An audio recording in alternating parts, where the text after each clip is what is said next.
we've been pushing, I guess, towards the last few years has been to become more of an interactive and communicative group. Less of having people come in and talk at us, and more of having the group itself be interactive among ourselves and also outside of the meetings themselves. We're also having people come in who are speaking more to the business side of the craft and not just as a show and tell type of this is what I do and this is how I do it. So in that respect, I think the interest level for our members has increased. We had a woman come in recently who was going through the process of how she decides how to keep a show that she's already done. Very in-depth, analytical, mathematical explanation where she's talking and actively taking questions from our members so that it's a very active environment.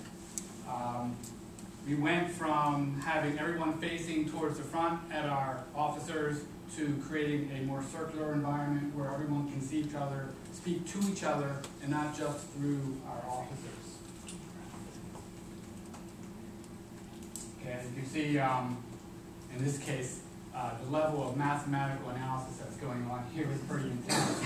But one of the things that's happening at the same time is our vice president, who's also our program chair, actively takes notes on each meeting, and especially when we have a speaker, so that that information can then be presented to people who weren't at the meeting.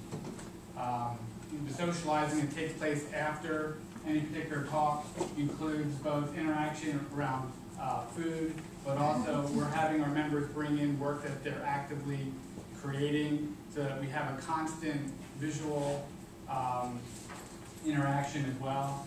This also gives me a chance to photograph some of the work that's newest among our group. In this case, one of the interactions that our previous Vice President Del Morgan initiated was kind of a swapping of materials that each of our members no longer needed, so that maybe we could figure out some other creative way of cross-hatching our mediums. We have a website that gives us information both to our members and non-members about the regular kind of everyday information that we need to have that's kept fairly constant, updated only as needed. I've created a blog for our group which gives us a more daily or at least weekly way of keeping in touch, and also presents information that you wouldn't normally expect to see on a website that tends to be more static. So in this case, the heading here is Inspire Me, and it was something that our new Vice President has initiated so that we can get our members thinking about what we do outside of the chapter. Of course, our newsletter. So it's 3 different levels of communication outside of our group.